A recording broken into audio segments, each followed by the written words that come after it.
It is exhausting to exist in this world, especially if you're an empathetic person. It's like a fight within yourself, right? Your personality tells you, hey, go over there and help that stranger.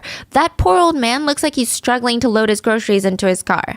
But then you have the voice in the back of your head, and maybe my videos did this to you, but it's like, no, the minute you go over there, you're going to turn around, grab another bag of groceries, he's going to bonk you on the head, throw you into his trunk, and you're going to end up dead on a pig farm. I get it. It's a lot. And social media doesn't help. There's always a new thing on social media that everyone is like, be on the lookout for this. Zip ties on your car door. You walk out of Target, there's a zip tie on your car door. Human trafficking. Dollar bills laced with drugs. Paper bags on your windshields. Baby seats in the parking lot. And the one that I think of most is the baby on the side of the road. Or the baby crying outside your door at night. What would you do if you saw a child on the side of a busy interstate, alone, distraught? You gotta help. Right? You would have to stop. You would have to stop and help. There's no other option. Yeah. That was a huge question that was lingering in the air this past week, not just on social media, but really on mainstream media. Every news outlet was asking this question. Would you stop on the highway if you saw a small child that was just standing there? There was no other car there. Nobody else was there. Would you stop? Yeah. July 13th, 2023. So a week ago, if you're listening to the audio the day it comes out, 25-year-old Carly Russell stopped. She said that she had spotted a small toddler on the side of the highway, of a busy highway, on her way home from work. It was about 9:30 p.m., so it's not super late. It's not like 3:30 in the morning. There's nobody else around. It's not a time that makes you go, ooh, that's weird. Maybe this is a setup. 9:30, it's still pretty early. She called 911 to alert them of this unattended child. There was no car parked on the shoulder, so it's not like a family had stopped on the side to get out and the child got out of the car. The child was alone. She called 911.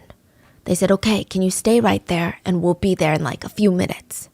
She hangs up, then she calls her brother's girlfriend.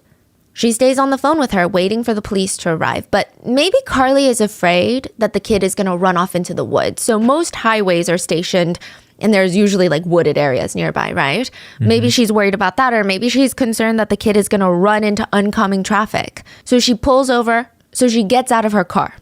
And her brother's girlfriend could hear her asking this child if the child was okay. She asked about 3 times before she started screaming.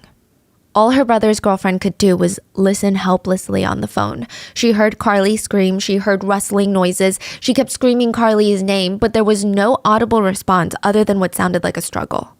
She didn't hear any other voices or people talking, but it definitely sounded like something very, very bad had happened. Her brother's girlfriend happened to be at the Russell family home, so she rushed into Carly's parents' room and motioned for Carly's mom to rush over, and she's quickly trying to explain what's going on, and her mom starts screaming into the phone, Carly, are you okay? Are you there? She tries using her phone to call Carly. No response. The police would arrive at that scene in the highway about 5 minutes later, less than 5 minutes, like 4 minutes later. Carly's car was left unattended. Her driver's side door was left wide open. Her purse with her Apple Watch inside were in the front seat of her car, and in the grass near the wooded area off the highway was Carly's wig and her phone in the grass on the ground. And Carly was gone. And the kid? Yeah, gone. No one was there. She had gone missing, and all initial signs pointed to an abduction, or at least that's what netizens thought.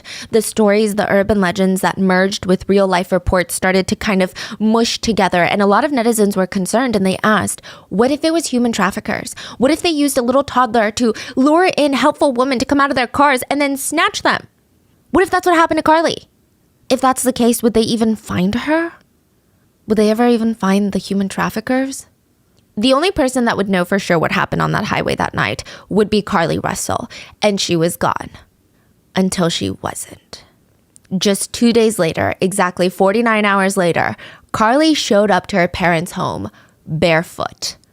She was back, and the world had so many questions. What happened during the past 49 hours? How did you escape? How did you find your way back home? Where is the child?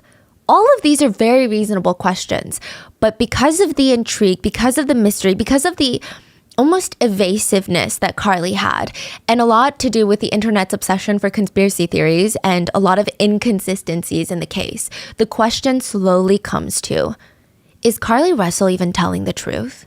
And unfortunately, I think some of the answers coming out right now are a lot worse than what we thought could be. As always, full show notes are available at rottenmangopodcast.com. This case, along with the arrest of the Gilgo Beach murder suspect, has been filling up my inbox and DMs. We are currently working super hard to get the Gilgo Beach case to you guys ASAP. But with that being said, something to note about this case. It is an ongoing case. It is a viral case. There have not been any arrests or warrants that have been made known to the public. I'm sure that there's a lot that law enforcement is privy to that maybe we are not still. And since we don't have the case files or trial or anything like that, that means that this is the information we have as of now. It could very likely change, or there could be new information that comes out that changes the perspective of what we think we know now. So this episode is coming to you a day late because of a press conference that I wanted to include in all of this. Hopefully, I'm giving you guys the newest, most up-to-date recap of everything that's happened so far.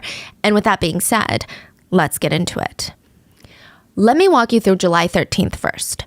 Carly Russell was a nursing student at Jefferson State Community College, but she also worked part-time at like a local day spa. So she had just finished work around 8:20 p.m. She left work, ran a few quick errands. I mean, everything sounds like a normal day.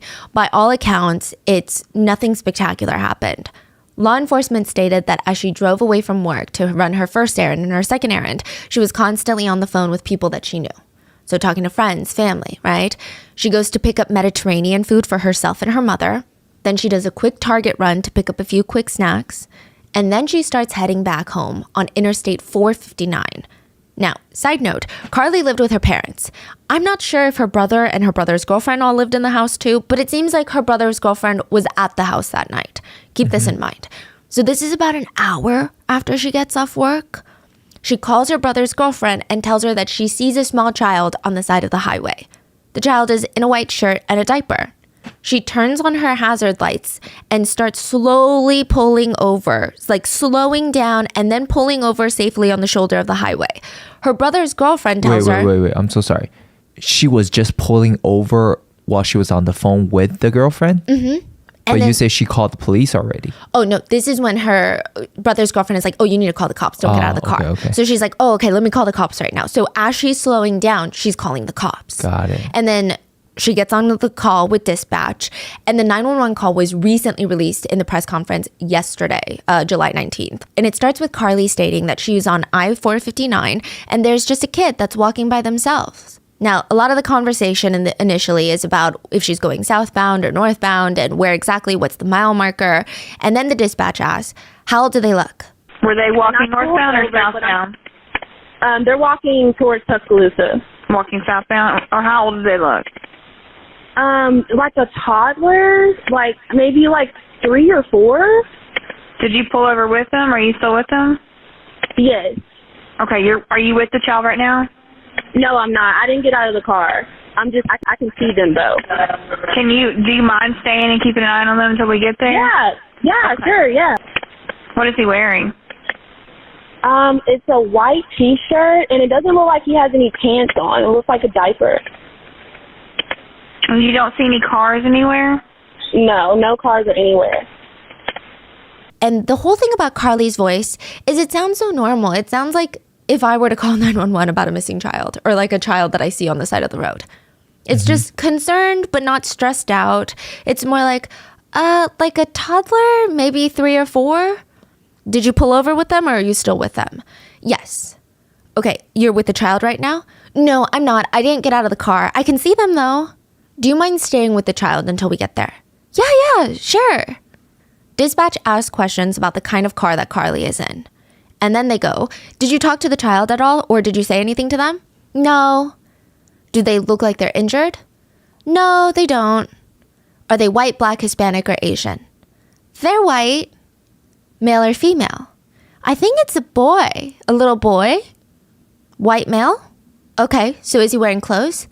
Yes, it's a white shirt, and it doesn't look like he has pants on. It looks like a diaper. And you don't see any cars anywhere? No cars anywhere. Okay, try to keep an eye on him as best as you can. I don't want you to lose track of him. Does he have shoes on? No, not that I can see, but I can't see him that well. It's really dark. Officers are on the way. Keep an eye on him, okay? Thank you. Okay, thanks, bye. And once she's done, she hops back on the phone with her brother's girlfriend. I will say it is important to note that the dispatch initiated the hang up.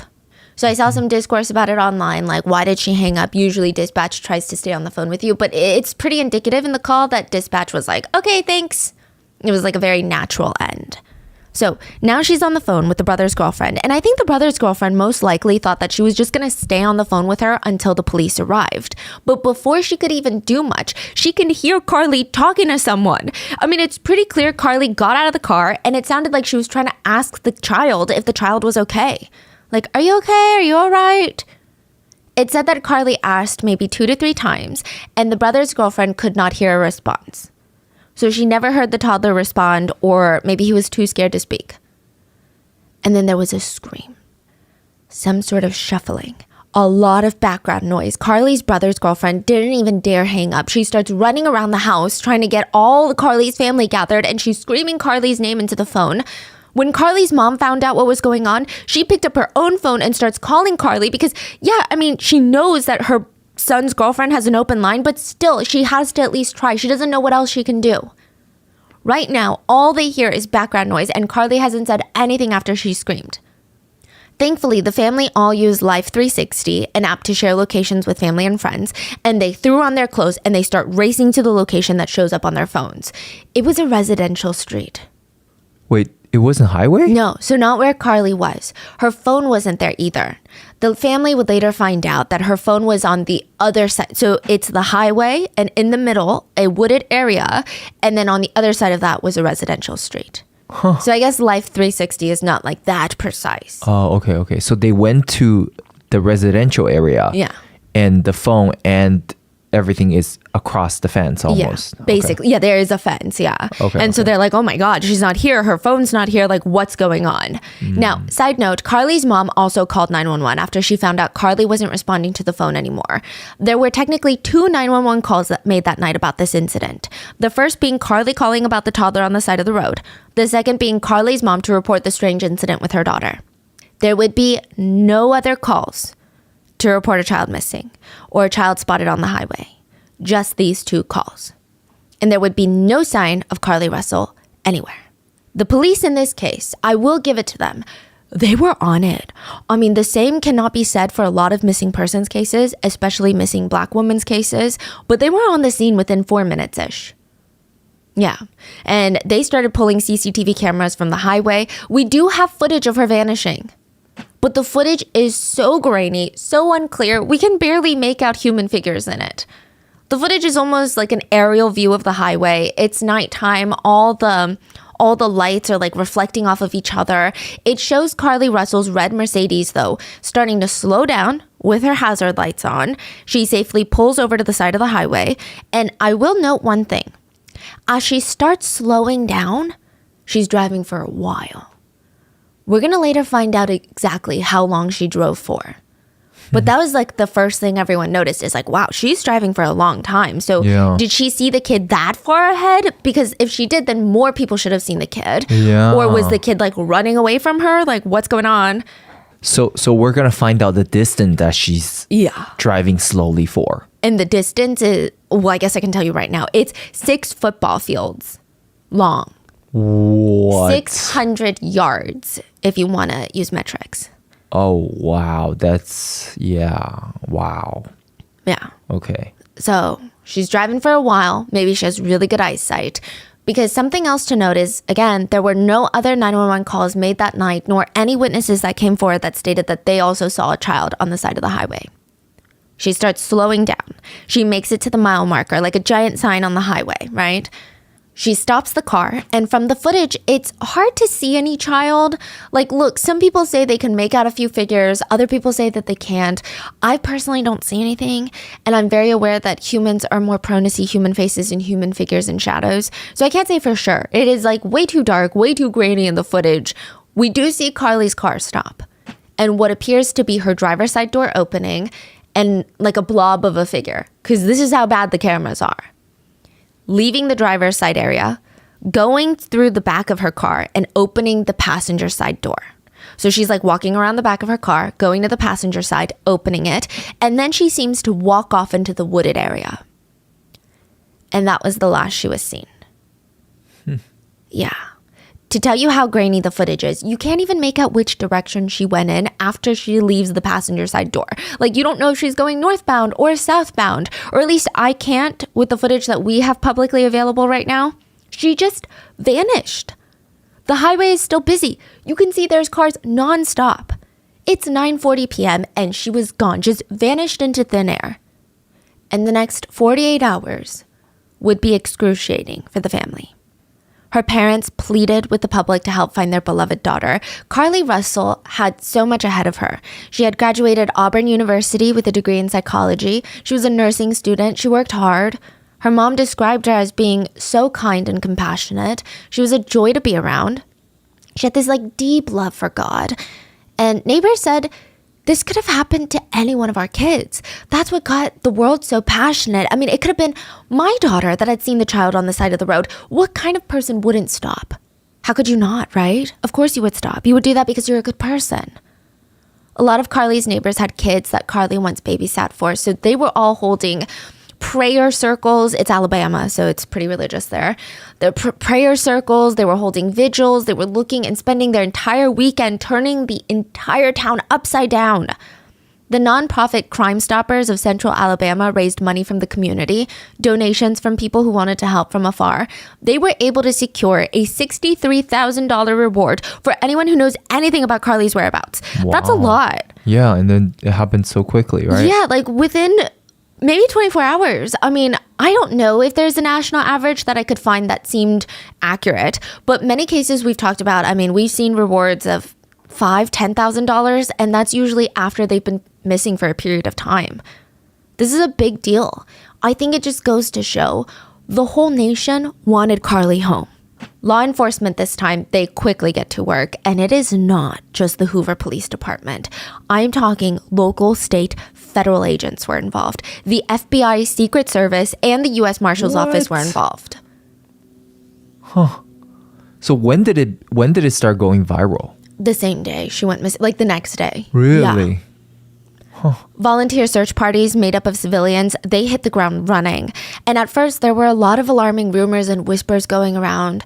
At one point, there was a rumor that a witness claimed to see a gray car pull up and a man get out to approach Carly. Now, I will say there's no evidence of that on the CCTV footage, but the problem is that every single tip, anonymous, reasonable or not, every tip has to be investigated. That's what the FBI mainly worked on. The case went viral and they were getting hundreds of tips. The Russell family would get tips and they would be sent over to the police to look over as well. And it was just a lot of manpower being poured into this case. It was said at one point in time, there were about 50 or 60 police officers working on this case. And that's not including federal agents. But like Carly's parents, the agents had hope. Carly's mom told the media, "My daughter is a fighter. We believe that if there is any opportunity for her to make it home to us, she's going to seize that opportunity." She continued, "We want people to do everything in their power, no matter how big or how small, to make a joint effort." Carly's dad said, "We're going to scour the earth. There is no stopping us." And Carly had a lot of people on her side, a lot of family members who had dealt with their own loss of their own family member being a victim of a crime or having gone missing. They came out in show of solidarity and support. Anaya Blanchard's mom being one of them. Anaya Blanchard went missing in 2019 in Auburn, Alabama. She was a 19-year-old college student. She texted her roommate that she was going to be home soon. CCTV cameras showed Anaya stopping by a gas station before heading home, and her phone activity stopped around midnight. She wasn't seen alive again. About a month later, her body was found in a wooded area. She was shot to death. A man named Ibrahim Yazid had been arrested and charged with her murder. This is really not that long ago. 2019, these are some fresh wounds. But Anaya Blanchard's mother showed up to help look for Carly. And she said very emotionally, "My heart is breaking for the Russells, but I'm going to help them. I'm going to be right there beside them." When Anaya went missing, for the whole 32 days, I mean, your body is in a constant find my child state. There's nothing you can say. There's nothing you can do to make that go away. Time is of the essence to bring Carly home. Share Carly's information with everybody. Tell your friends. Just share it. Be on the lookout, everyone, and be safe. I think most people were really worried that Carly Russell was already being human trafficked. There were some social media posts not too long ago that really stuck with a lot of women. So one famous one reads, "Ladies, please read this. Ryan, my husband, and I were at the mall. We walked out to our cars by Sears, and Ryan noticed that there was a baby crying in a car with no adult. So we pulled over to that mysterious car. Ryan got out and found out that the window was rolled down a tiny bit, and there was no baby in the car. There was like a tape recorder. It was a recording. Then I noticed that there was another shady car parked several spots down with blacked out windows, and I think that this is a setup. These are the kind of setups psychopath killers do to abduct you. Please be careful, everyone. Don't walk to the car or just call security or 911 if you hear a baby crying. Please share this to inform others." Wow. Another post read, "This was forwarded to me by a friend. They don't know if it's true or not, but I'm passing it along. We might see this on the news as like the latest internet hoax. But Joan, my friend, just told me that her friend heard a baby crying on her porch the night before last. She called the police because it was late and she thought it was weird. And the police told her, whatever you do, do not open the door. The lady said that the baby had crawled near a window now and she could hear the baby through the window.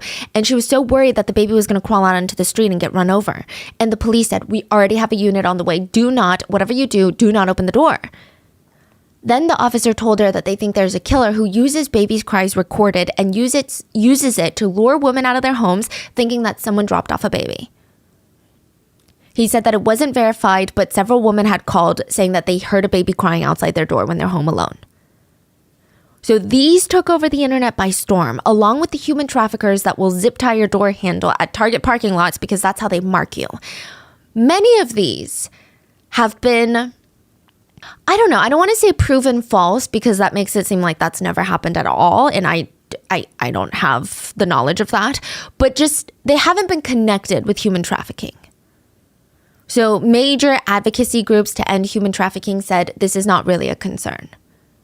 What is not a concern? Baby crying outside your door? This doesn't, it seems more of like an urban myth. What is a zip tie supposed to do? Oh, okay. Apparently that's an urban myth too, but it's supposed to make you distracted and try to unzip tie your door handle. And it marks if you're like a single woman. Got it. Because they work in teams, right? But because all of this is constantly online, and like, don't get me wrong, I fall for these all the time. I'm like, honey, I can't go to the Target parking lot because they're going to zip tie my car and put a paper bag on my windshield and jump out from the back and slice my Achilles heel. And he's like, okay. But I think that this case really just resonated with a lot of women because, I mean, these are the messages that we've been hearing. These are the messages online that have been going around for so long. And it's like, it's so frustrating. It's, wow, really another thing? We can't even be kind people anymore? And then it happened. It didn't happen to some random friend on Reddit, but to someone with a name.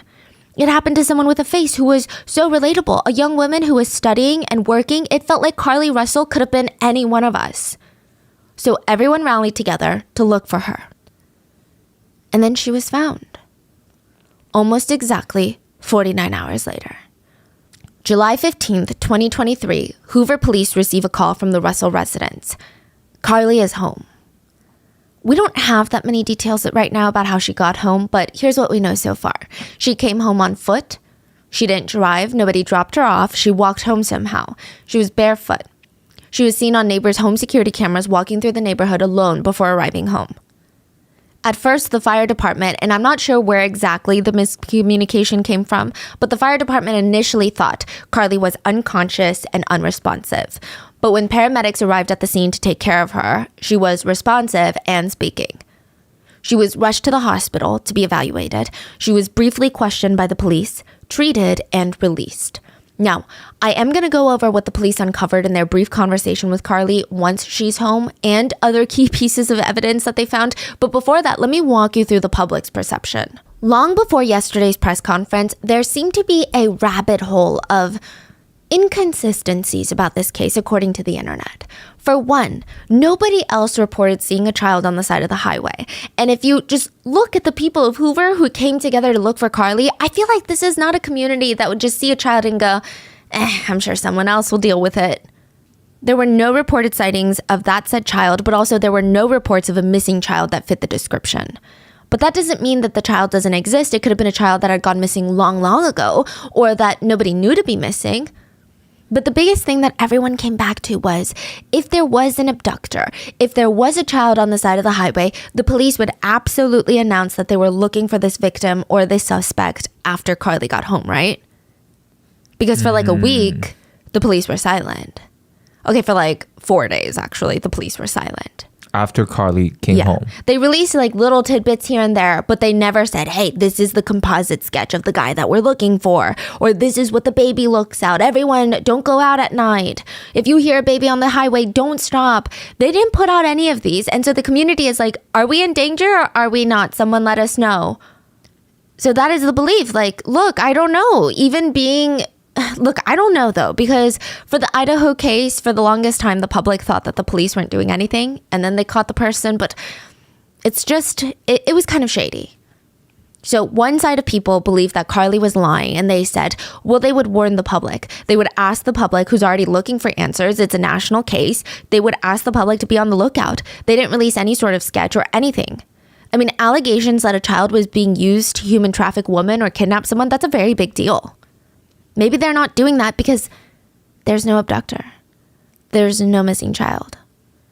Others who are a bit more hesitant to believe someone would lie about something like this, they said, yeah, well, the public is already freaking out and creating all these conspiracies. Why would the police want the public involved? It would just cause more harm than good. Now, there were other things that the netizens had a hard time wrapping their heads around. There was a whole saga with the Red Roof Inn. So apparently the day after Carly Russell went missing, there was a Red Roof Inn about 12 minutes away, like 5 miles away from where Carly went missing on the highway, and a 911 call was made from what appeared to be a worker at the Red Roof Inn. And they stated to authorities that about 6 cars of family members came in, claiming to be Carly Russell's family members, and they're like pulling up looking for Carly. The family members stated that Carly personally told them that she was here. What? So it seems like the family had a personal conversation with Carly, is initially what netizens thought. Well, it was, I guess, kind of disproven, depends if you want to take their word for it, but Carly's mother came out to state, there is a horrible and heartless hoax we want to address out of several. I received a text at some point from someone claiming to be Carly and that she was at the Red Roof Inn. However, when my family went there and knocked doors and looked for her, there was no indication that Carly was there, nor had she ever been there. Either way, I'm mentioning this because a lot of netizens focused on it, this part of the case, because it just seemed just peculiar, just strange. Now, Carly's parents were supporting her from the minute that she went missing and from the minute that she got back. They firmly believe that Carly has been kidnapped, even when she got back. They still believe without a shadow of doubt that their daughter's abductor is still out there. They stated, Carly gave her statement to the police so that the police can continue to pursue the kidnappers. But a lot of people, for some reason, don't really like their media interviews. I've seen a lot of videos, maybe too many videos, over analyzing the parents' body language. And again, while I do find body language experts to be fascinating and oftentimes insightful, I think especially with crime cases, it's way too speculative to be productive. But many netizens just didn't like how the parents were speaking of the case. So they didn't like their body language, but they also didn't like what they were actually saying, like the words they were using. The parents kept mentioning that anything regarding the actual case, they weren't going to talk about it. They said that they weren't allowed to discuss it. I guess netizens felt as if everything sounded like they had lawyered up, which again is pure speculation, and it doesn't really matter to the case. I think anyone that is having a conversation with law enforcement would do well to have a lawyer, but that's just me, okay? The netizens did not like this. And Carly's parents said it's been rough, and that while Carly was missing, they had received countless malicious messages lying about where Carly was, that they knew something about Carly. Carly's mom stated that she didn't know how people could be so evil. She said now Carly is having to deal with the trauma of people just making up completely false allegations about her. When was this speech given? This was after Carly was found. She was like, now that she's home, she's with this trauma that she's already endured, now people are making up conspiracies that maybe she hadn't been kidnapped, maybe this kid didn't exist. There were conspiracies of maybe she was on drugs and hallucinating. Nobody else saw the kid, right? The parents also were asked about the condition that Carly was returned home in. And that's something the whole world wanted to know. Was she injured? Did she have something to say? What did she go through? The parents were asked, what did you do when you saw her? And her mom said, she was not in a good state. We tried to hug her as best we could, but we had to stand back and let medical professionals work with her. They stated that the past 49 hours that Carly was missing, and I quote, there were moments she had to physically fight for her life and mentally fight for her life. A side detail that netizens were kind of picking apart was that a correspondent that spoke with Carly's parents said that Carly's parents had said, we always warned Carly that something like this could happen. They warned her that someone might try to use a child to lure her in. What? Okay. So like one of those internet things. Okay. Yeah, that we keep sending around. We share to the family group chats. We're like, hey guys, be careful, right? Maybe it was like that. But I think they were saying it just as like hey, we're worried that something like this was going to happen. But a lot of doubting netizens felt like, I don't know, there's too many coincidences. And again, this is not me personally stating an opinion, just presenting what I could find during my research. And since this case is very difficult to cover without including a lot of the public discourse, a lot of netizens were like, it seems like she took inspiration from that warning. Carly Russell's boyfriend also posted on social media when Carly was found safe. He wrote, "Thank you to my Lord and Savior Jesus Christ for saving my girlfriend's life. I have been going nonstop since I received the call that she was missing on Thursday night. I know she would have done the same for me. So I wasn't going to give up until I saw her face again. I was straight tunnel vision, even though I would get on social media in my downtime and see some of the false allegations and assumptions about me having something to do with her abduction. She was literally fighting for her life for 48 hours, so until she's physically and mentally stable again, she is not able to give updates or whereabouts on her kidnapper at this very moment." Carly's parents have also released more statements on social media. On one Facebook post from Carly's mother, it reads, and this is shortened for clarity, "Great morning. My husband and I want to make this statement again as we did last night. It's nothing more to add or take away from how we're feeling right now. God is faithful and he has answered our prayers. We are so grateful to each one of you for all your acts of kindness, generosity, and compassion that you have shown. We do ask for privacy at this time to allow us to just love on our daughter and each other with our close friends and family. For everyone that has messaged or called to rejoice with us, we are so grateful for your concern. Just as we made a commitment to not entertain negative thoughts during the time our daughter was missing, we surely will not entertain negative thoughts and statements, invalidated opinions, or sheer ignorance at such a joyous time. We pray that those that doubt God's powers, miracles, and the power of faith will be encouraged to draw closer to him and learn the power of positive affirmations and unwavering faith. Be blessed, the Russells." They also released another statement to address rumors about donations that were made to assist in the search of Carly. So a lot of people started speculating because Carly came home and for days she was silent and for days the police didn't release like a be on the lookout for this serial killer or this abductor or this child. They started to question, did Carly do this for attention and money? Like the Crime Stoppers reward, who's that going to go to? Any donations for the search parties, who's that going to go to? So the Russells stated that they gave the money back to Crime Stoppers, who will return the money to the rightful donors. The family deny any existence of any sort of GoFundMe, and they also stated, "When we initially asked for the help of the public in searching and praying for Carly's safe return, we asked for sincere prayers, not prayers or support that came with strings or entitlement. Please understand our mental state and the anguish we have experienced and that Carly is still dealing with, and understand that no matter how many demands or false narratives that are produced, we will not be bullied into doing anything that will compromise our daughter's mental well-being or the investigation. We will not entertain the negative social media comments with a response, so you can find someone else to do it." Yeah, I mean, see, I can see both sides, right? Yeah. But the problem is the less you speak, the more speculation people's going to draw to. So a situation like this, like people just want some kind of answer. So unless you give them some answer, it's only going to get bigger, right? Yeah, and I think when you're dealing with the general public, like I'm sure each one of us can sit here as an individual and say, well, I would never, right? But I think when you talk about a big, large mass of people, it's going to work in the most basic way of human psychology. Yeah. If they felt they have poured time and effort into this, they're going to feel entitled to answers, and that's just how it works. Yeah, I think some transparency. Yeah, it goes a long way. Yeah, exactly. Yeah. Yeah, or just, I think maybe even just the wording could have been a bit better. Yeah, just like, hey guys, she's really not okay right now. Please, I'm so sorry. Yeah. Like, I know you guys deserve answers, but like, give me a second, you know? But it was just, I guess people were very upset with this statement. Now, according to sources, Carly's dad said Carly had been struggling with, quote, bad dreams and moments where some things would make her cringe/afraid, like loud noises. She had, quote, different triggers since she got back. He said the whole family is traumatized. So it sounds like they're working closely with the police. They said, we don't want to do anything that would hinder the investigation, things like that. So were the police on the same page?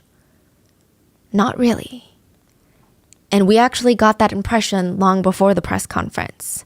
The police said a lot without saying a lot in the development of this case. They came out to say that they weren't looking for a child. They came out to say that no child has been reported missing. They came out to say that nobody else on this busy highway had seen that child. They also stated that after Carly was found, they were giving her time.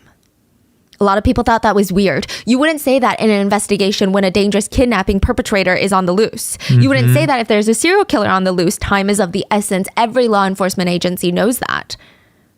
Finally, they gave a press conference July 19th on Wednesday, and they kind of paint an entirely different picture of what happened. And I just want to make it very clear. We don't know for sure at all what happened in these 49 hours that she was missing. Even law enforcement admit to that. Until we know, there's truly no way to say that one person is definitively guilty or not guilty or did something or didn't do something or telling the truth or not.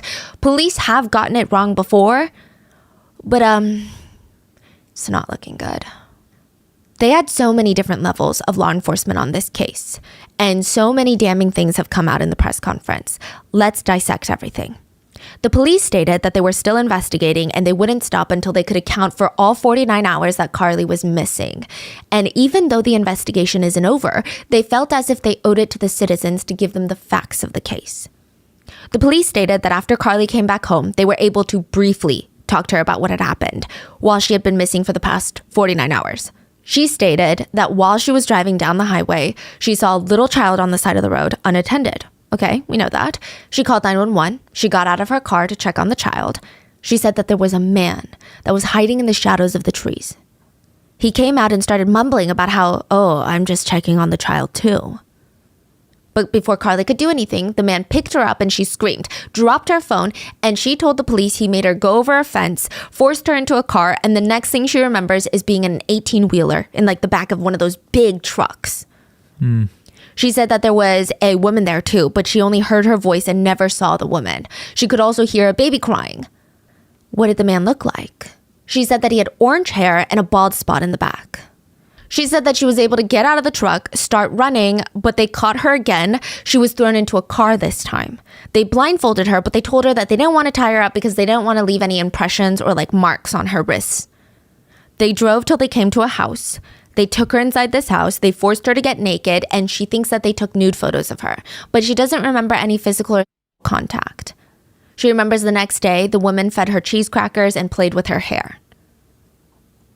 But Carly didn't remember anything else in the 49 hours. At some point, she was put back into a car and she managed to escape, and she said that she was in the West Hoover area, so she just started running and running and running. She ran past through a lot of woods until she got home. So all of this is very vague. There's not actual descriptions of how she escaped and what the house looked like. Or 49 hours is a long, lengthy period of time, especially if you've been kidnapped by criminals. These people don't just hang out for 49 hours. I mean, most kidnapping cases, these people are doing things in 49 hours. Yeah. The day Carly came back home, investigators took note of visual wounds that they saw. So this is not to say that these are the only wounds that she has. And I don't know if police, I'm sure that they've obtained her medical records, but from the press conference and from this initial interview with Carly when she got home, the officer said that she had a small injury to her lip and she stated that her head hurt. Other things that were kind of odd is that she had $107 in cash that was stuffed in her right sock. Okay. So it sounds like what everyone else thought was going to happen, she was abducted by human traffickers that lured her in with a toddler, and maybe they were amateurs, or maybe they didn't realize that this would cause such a national uproar, so they freaked out and let her go, or they let her escape somehow. Well, during the press conference, the chief of Hoover Police revealed they went through Carly's phone. Secret Service was actually involved in the analysis of Carly's phone because it was left in the grass, remember? Mm-hmm. Carly That's crazy. Yeah, that Secret Service was involved? Yeah, and her phone was working and Yeah. all that? Okay. Carly made a lot of questionable internet searches. July 11th, 2 days before she went missing, she searched, "Do you have to pay for an Amber Alert?" July 13th, the day she went missing, she searched, "How to take money from a register without being caught." What? Birmingham bus station. One-way bus ticket from Birmingham to Nashville, departure date July 13th. And lastly, the one that the internet has been up in arms about, the movie Taken. Yeah, okay. Wow. It's a classic, but maybe if you guys are international listeners, the movie Taken, it's the I'll Find You, that one. Yeah. It's about a 17-year-old girl that gets kidnapped in Paris, and her father is like an ex-CIA agent who does everything to find her. He does, and he exposes a huge like human trafficking market for the elite in the process. So there were other searches too, computer searches that were made at Carly's place of work. They said things like maximum age for an Amber Alert. Police said that there were other searches on Carly's phone that quote, shed light on her mindset. But because of respect for her privacy, the police have not released those statements or those searches. Wow. There's more. As for the night that she went missing, we get a few more details from law enforcement. So she left work like we mentioned. CCTV cameras show that she took a dark-colored robe from her workplace. It's kind of insinuated that she stole it, so I don't know. She took toilet paper and other items belonging to the business when she left. She ordered the Mediterranean food, picked it up, and then she went to Target, like we said, and we get a more precise description of what she bought. She bought granola bars and Cheez-Its. She stayed in the parking lot for a minute before heading back to drive home. She was on the phone with people she knew until she hung up to call the police about the child. Now, most of this we already knew, but the alarming thing that comes out is her purse and the Mediterranean food was found in her car. Her wig and her phone were found in the grass outside of the car. But the robe, the toilet paper roll that she took from work, amongst other things, and the granola bars and Cheez-Its from Target were not in her car. What if she ate it? No wrappers were in her car. So it's... Okay, she never had the opportunity to trash those things. Exactly, Okay. yeah. So she still had it on her is what, okay. And if you're being kidnapped, I don't know if your kidnapper is like, hold on, grab your Cheez-Its. What kind of robe are you talking about? Because she works at a day spa, like a medical spa. So I'm thinking maybe it's like one of those bathrobes that they put on before they like massage you. Okay, got it. Yeah. They were not in the car. They were not anywhere near the car. So people thought that was really odd. Like if you're getting kidnapped, typically the kidnapper is not like, let me rifle through your car first. And if they would, why wouldn't they take your valuables, like your cash, your wallet, versus granola bars? Right. It sounds... But why would someone do this though, I guess? To a lot of people, their speculation is that she planned the kidnapping and she needed food. She needed toilet paper, maybe a change of clothes. But why, right? Okay, so there is why out there, and I'm not actually going to go into it because it's really crazy. I've seen some crazy whys out there that it's speculating that she wanted to make her boyfriend jealous, that she wanted her boyfriend to be concerned about her, that she was flunking out of nursing school, that her parents were too strict. Like, I don't know. There's so many speculations. None of them have been verified because it's all people being like, oh, I know them, or I know a friend who knows them. And this is what they said, right? So we don't know if these people are making up lies for attention. We don't know. But I can only imagine when it comes out, it'll just be weird. Yeah. Another thing is, police released in the press conference, like I said, that she drove 600 yards after she told 911 that she was going to follow the child until police got there. And they're saying a barefoot kid, a 3-year-old, running the length of 6 football fields in the wooded area, not even flat terrain. Skeptical, you know? Now, police also stated that they asked for a second interview and Carly has since declined. Her parents have stated that she is not in the right mental or physical space because of the trauma. Authorities stated that they have no reports of toxicology reports, whether they ordered one or not, I'm not sure. They also stated that they at least have no knowledge of any mental illness history. And I think before this press conference, myself included, I was like, wait, okay, let's hold off on making any assumptions. Just because something is unlikely or crazy doesn't make it untrue. But the press conference so far has shed kind of a damning light on the situation. And add to that, even before the press conference, there were a lot of people that were already doubting what happened to her, or at least doubting that this was a human trafficking scheme. A few huge names that have dedicated much of their time to ending human trafficking have come forward to talk about the case, some more directly than others, but the end message was pretty much, it's not impossible, but it's highly unlikely. Many activists stated that the idea that human traffickers would use a baby to lure unsuspecting helpful women to be trafficked just isn't practical. They said the sad part about human trafficking that most people don't want to come to terms with is it's done by people you know. That new person that you started dating, your family member, your friend, they will lure you to be human trafficked since they already have that established foundation of trust. It would cause too much of a scene to kidnap someone for human trafficking, especially someone that, unfortunately, it's maybe the kidnappings for human trafficking are more common in different parts of the world or in different communities of potentially sex workers could be huge victims. Runaway teens are huge victims. But when you're talking about a 25-year-old established woman who is driving a red Mercedes, it's too much attention. At the end of the day, human traffickers have a business, quote. They're evil. They're evil business, right? And they like to protect their, quote, business. So they're not going to take that big of a risk unless they have to. I mean, leaving her car there on the highway with her wig and phone left behind, that's a huge risk. It's not even she's 25, maybe she didn't want to be home anymore. It's clear there was foul play. Nobody would look at that and say, she's an adult, she just wanted to do her thing. So a lot of these activists said, it just isn't in tune with what we've been dealing with. And the CEO of the National Children's Alliance stated, not about this case in particular, but in general, we want to believe that people trafficking children are unknown, nefarious, shadowy creatures. It makes us uncomfortable to think that some of these things could happen in our own communities, in our own schools, with people who you know. Sabrina Thulander, communications director of Polaris, the nonprofit that runs the National Human Trafficking Hotline, said, as far as we are aware, this is not a tactic that traffickers use. She said that if this is true, if the traffickers use a baby to lure a victim, it would be contrary to how traffickers almost always operate in the United States. She continued, abduction is not completely unheard of, but it is very unlikely. So if it's not human trafficking, which with the new press conference, I don't know where you stand, but let's try to entertain something did happen to her, right? Some people thought maybe it wasn't a random abduction by a stranger. Maybe it was someone that she knew that followed her, or maybe someone at work that roofied her and she hallucinated into thinking that she saw a child. They followed her home and thought this is the perfect opportunity.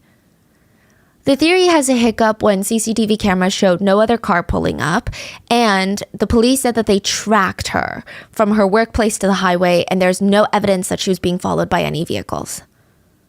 So, again, I think with the Google searches, both theories are pretty hard to entertain right now. So the next two theories would be more on par, which is, did Carly have a psychological breakdown? Maybe there were things going on in her life, or she had a mental condition that we, and maybe even she herself, was not aware of, that led her to hallucinate, black out, or go into a full state of psychosis. Maybe she fully believes her version of events. And again, legally clarifying, I'm not saying her version of events isn't true, but maybe she believes everything to be true. We don't know, right? We don't know. We don't know, and I think we'll find out, but as of right now, we don't know. There's a different variation of this theory, though. Is this just a hoax? Did she plan it? Is this another Sherry Papini? Her name has been coming up a lot, and for context, we've talked about her before on this pod, and we're going to link it in the description, but Sherry Papini was a mom of two. She was the wife to Keith Papini from Northern California. She went missing. She went for a run and vanished. Authorities found her phone with the headphones wrapped around it on her running trail and like a big chunk of her hair on the ground. She went missing for weeks, and the whole nation was looking for her. They were like, oh my God, this poor mother, this poor wife. We were praying for her. We're grieving for her and her poor family. And then she makes it back alive. And people are like thanking the Lord, but they were also very surprised, you know? She told the world that she was being held captive by two Hispanic women that were honestly racist stereotypes of Hispanic women. Turned out to be a lie. She was staying with an ex-boyfriend. She had planned her whole disappearance and, quote, reappeared on the side of the road wearing restraints. She was sentenced to 18 months in federal prison and required to pay more than $300,000 in restitution. I will say, though, Sherry's story is, look, whether it connects to this case or not, it was insane. Like, balls to the walls, marbles gone out the door. Sherry actually branded herself literally with a hot brand of a Bible verse, like an Exodus verse on her shoulder. She had bruises all over her body. Her nose was broken. She did it to herself. Her hair was chopped off. She lost a big chunk of weight. Her weight was like 87 pounds when she was released from her captors. Quote. So she really, really worked to sell the story that she had been kidnapped and abused. She was gone for 22 days. Wow. So if it's not psychosis or some other sort of somewhat explainable mental health condition, a lot of people believe that Carly might have faked her disappearance for whatever reason. Whether it's like Sherry, in the sense that Sherry just really didn't want to deal with her problems anymore. She was like, okay, I'm kind of over my life. Or some people think that Carly wanted attention. Some people think that Carly wanted attention not from the nation. She probably didn't think it was going to get this big, if that's the theory we're running with, entertaining right now. So when she was searching like about Amber Alert, Yeah. she's trying, like the Google search is, I guess the speculation with those Google searches, and this is pure speculation, we have truly no idea what she was thinking, is she's trying to see if she would qualify for an Amber Alert, and people think that she doesn't want to qualify for an Amber Alert. So I think her idea, if this is the theory we're entertaining, this is alleged. I mean, there's only two things, right? Either she qualifies or she doesn't qualify Yeah. when she searches. So either she wants the attention from as an Yeah. Amber Alert, or she doesn't want the attention as Yeah. Amber Alert, Yeah. right? Either or. Yeah, I think, I mean, either way is weird. see, I don't want to say she faked it. I don't want to believe she faked it. Well, okay, I don't know, because any way that you go with this, it's bad. If it was a mental breakdown, I hope she gets the help that she needs, and I hope that the public is very soft with their reception, because mental health is a serious issue. But if she faked it for something that wasn't like a full-blown psychosis, it's really not well thought out at all. Like, if you're gonna leave your door like that, if you're gonna say that there's a child on the side of the highway and you're gonna think to yourself that law enforcement isn't gonna care, is kind of crazy. Yeah. But I will say that there are some people that have gone off the deep end on this theory. People were saying that they knew that she was lying about this whole thing because she said that the boy on the side of the road was like 3 or 4 years old. Which I know what you're thinking. What does that even mean? But people were referencing a man named McClish, who is often interviewed as an expert of sorts for crime shows. And I just thought this was interesting. Again, I'm not trying to make this like a valid point, but he stated that the number 3 is the liar's number. He said he doesn't really know why, but after all of his investigative work, if anyone gives him the number 3, so 3 men attacked me. It was like 3 p.m. They stole $300. He said he always does a double take. He doesn't say that they're lying, but he just pays extra attention to the rest of their details. Which I just thought was kind of, what? I didn't even know, right? So, I don't know. If it turns out she's lying, I think it would just really, really suck. I mean, not just the fact that she lied, but the fact that a lot of not so great people will use this as some sort of argument to not care about missing women, and particularly missing women of color. I also can't imagine, if it is proven that she lied, what Anaya's mother would feel if this turned out to be fake. The police were asked during the press conference if they were thinking of pressing charges against Carly Russell, and they stated that they were focusing first on the 49 unaccounted hours. They haven't even discussed pressing charges, but the energy that is being given by news media and everyone, it seems like, if it turns out to be a hoax, charges will be pressed. A reporter asked the chief of police during the press conference, there has been a concern in the community that if this turns out not to be a true story, that the next woman, a young woman of color, goes missing, it wouldn't be taken seriously. How do you respond to that? The chief of police said, I would say that we investigate every crime to the fullest, just like we have this one. And regardless of the results of this investigation, I say we hold them to that. And again, this is just the information we have right now, and yeah, it doesn't appear to be looking good for Carly. But even the police chief said, I'm the type of guy that says never say never. So again, legally, I'm not saying Carly lied. I'm not saying this is a hoax. But these are just the facts we have right now and how netizens have responded to said information. So on that note, I'd like to end this pod with a note. There is a website called Our Black Girls run by journalist and activist Erica Marie Rivers. The website focuses on often untold stories of Black girls and women who have gone missing or were found dead under very suspicious, mysterious circumstances. She writes about Black girls and women who don't get space on the front pages, like Carly Russell did, or on social media when they disappeared. And she ends every single article the same way, which is she is our sister and her life matters. So, regardless of what this investigation will unravel with Carly Russell and whether it was faked or not, and whether or not she will face charges, I hope this opens up a conversation of how little press coverage typically missing people of color get in the media. Because yes, Carly's case got national attention, but there's so many missing Black women who get no attention. And yes, Carly's case is pretty shady and controversial right now, but she has absolutely nothing to do with the next Black girl or woman that goes missing.